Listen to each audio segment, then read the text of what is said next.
Hi, everyone. I'm Christina William, a 32-year-old marketing executive juggling a career, motherhood, and the ongoing challenge of trying to win over my mother-in-law, Pamela. Spoiler alert, it's not going great. My daughter, Maria, just turned 5, and she's the absolute light of my life. You'd think that a successful career and a beautiful, happy child would count for something. But to Pamela, it's as though I'm failing some invisible test. Michael could have married someone who prioritized family over work, she declared during our last Sunday dinner, jabbing at the roast I'd spent hours perfecting. Michael, my peacekeeping husband, quickly jumped in. Mom, Christina works hard for our family. And yet, he always found a way to change the subject, leaving me to absorb Pamela's icy glare while Rebecca, my sister-in-law, nodded enthusiastically beside her, as if auditioning for a role as Pamela's shadow. Christina's doing a wonderful job balancing everything, my father-in-law, Thomas, said in my defense. Bless him, he's the lone voice of support in this family minefield. It wasn't just the dinners. It was the constant microaggressions. Take last month's family gathering. Rebecca hovered by the table I had meticulously set up and announced with a sugary smile. Oh, Christina, your setup is interesting. Let me fix it the way Mom prefers. She didn't even wait for a response before rearranging everything. But Thomas intervened, his voice steady. Actually, I asked Christina to do it this way. It reminds me of how my mother used to do it. The look on Rebecca's face, priceless. Yet, she didn't stop there. Later, she suggested, Mom's just traditional Christina. Maybe if you did things her way, you'd get along better. I kept my tone calm. Thanks, Rebecca, but we all have our own ways of showing love to family. But behind the calm exterior, I'd started keeping receipts, text messages, photos, and even security footage. Call me paranoid, but something told me I needed to protect myself. Like the time Pamela claimed I'd forgotten Maria's doctor's appointment. I pulled up her text, which clearly showed she'd given me the wrong date. Actually, Pamela, I said at dinner, holding up my phone, you told me Thursday. Would you like to see it? Her face went pale, but the satisfaction was fleeting. Despite all the drama, I kept hosting, kept trying. Maybe I was too stubborn to give up. But as Thanksgiving approached, I didn't realize I was nearing my breaking point. It started innocently enough. Rebecca offered to help with dinner. Let me help, Christina. We should bond more as sisters. I hesitated but decided to give her the benefit of the doubt. Sure, Rebecca. You can handle the sides while I finish the turkey. While I ran upstairs to help Maria find her stuffed rabbit, Rebecca stayed behind in the kitchen. When I returned, everything seemed fine. But during dinner, chaos erupted. Pamela spat out her green bean casserole dramatically. Are you trying to poison us? She gasped. Uncle Jim choked on the potatoes, guzzling water. I can't believe this, Pamela announced. My son married a complete failure. Mortified, I couldn't figure out what had gone wrong. I had tasted everything. It was perfect. Later that night, I checked the kitchen security footage. What I saw floored me. Rebecca, dumping heaping spoonfuls of salt into every dish while I was upstairs. But the craziest part, my friend Lisa had been video chatting with her mom while helping me prep earlier. The next day, she sent me her recording. In the background, clear as day, Rebecca was caught sabotaging the food. It didn't end there. At work the following week, I uncovered discrepancies in a new client's accounts. Rebecca's company.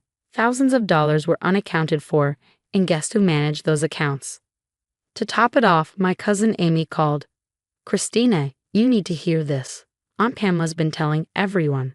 The weight of years of betrayal and manipulation came crashing down on me as I sat at my desk, staring at the evidence in front of me. My blood boiled as I pieced it all together. The lies, the deceit, the games Pamela and Rebecca had been playing with our entire family. This wasn't just about a ruined Thanksgiving dinner. It was a tangled web of destruction that had festered for years. She's been spreading lies about all of us.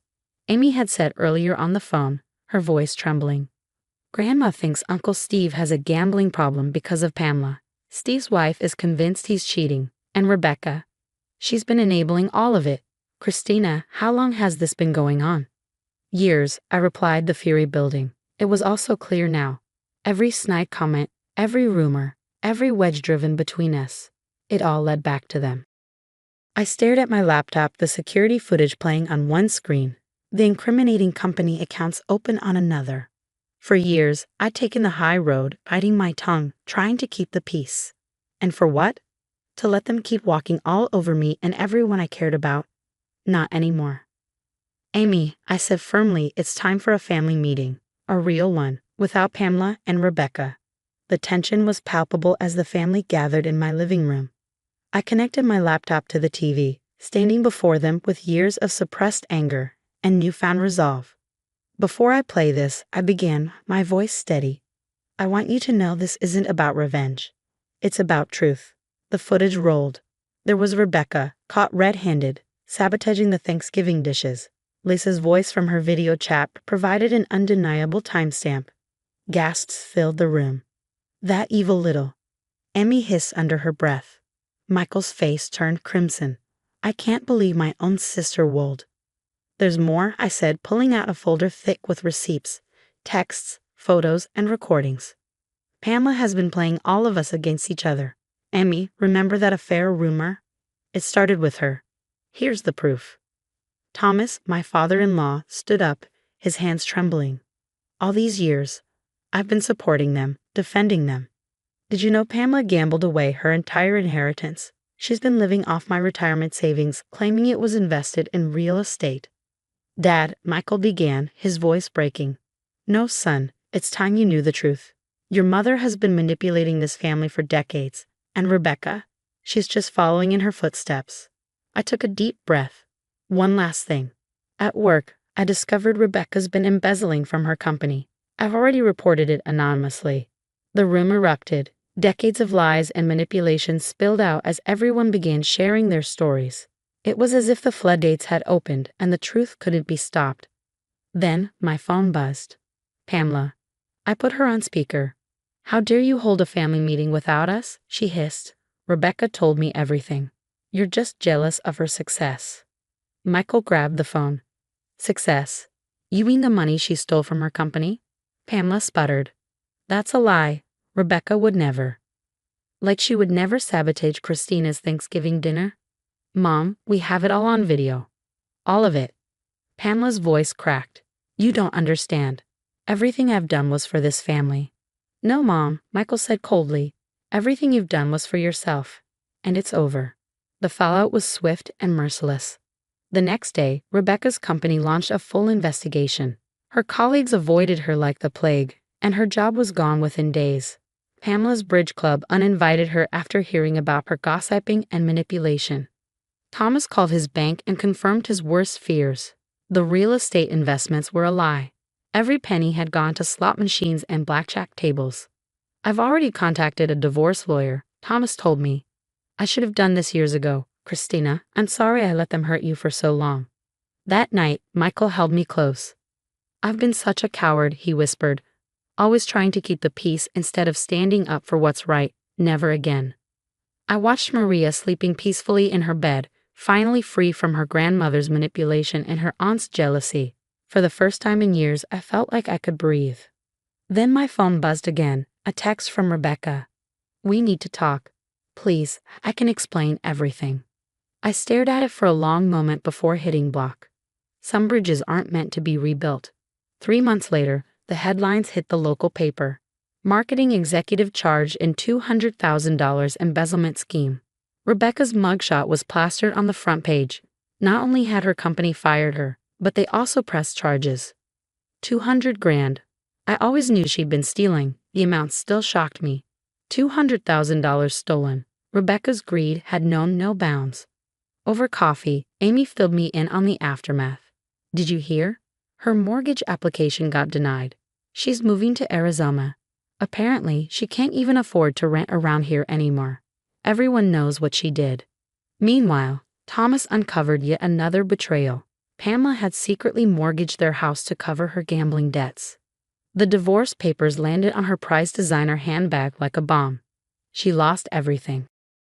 She blew 20 years of savings at the MGM, Thomas told me during Sunday dinner, our new tradition, just the real family. And she didn't stop there. She kept borrowing more. Pamela ended up in a tiny one-bedroom apartment above the dollar store. Last I heard, she was working the register at Walmart. Her so-called friends, the ones she'd schemed so hard to impress, dropped her the moment the truth came out. Then, as if on cue, my phone started buzzing. Messages from Rebecca. Christina, please. I'm your sister-in-law. Family forgives. Please delete the report. I've changed, I promise. Just give me another chance. Block. Life, meanwhile, moved on beautifully. A promotion landed in my lap. Senior VP of Marketing. Michael and I celebrated by taking Maria to Disney World.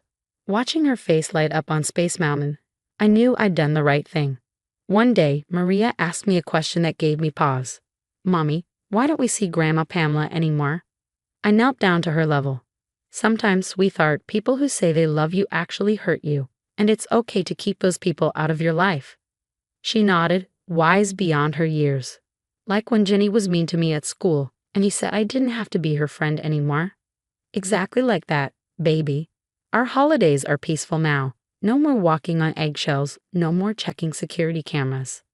Thomas visits often, and he's even found happiness with Helen, a warm-hearted woman who knows how to love without keeping score. Amy ran into Rebecca at a gas station off I-95 last month. She's working as a telemarketer now, Amy said, shaking her head. It's her third job this year. Oh, and Pamela. Her manager at Walmart wrote her up for being rude to customers. Old habits die hard, I guess. Last night, as we watched Maria playing in the backyard, Michael wrapped his arms around me. You know what's funny, he said. Mom always said you weren't good enough for this family. Turns out you were too good. I smiled, thinking of the last message I sent before blocking Pamela and Rebecca for good. I don't keep toxic people in my life anymore. Some might call it karma. I call it consequences. Either way, I'm just grateful my daughter will grow up knowing her worth, understanding that love doesn't come with strings attached, and realizing that sometimes the best revenge is simply living well. Now I want to hear from you.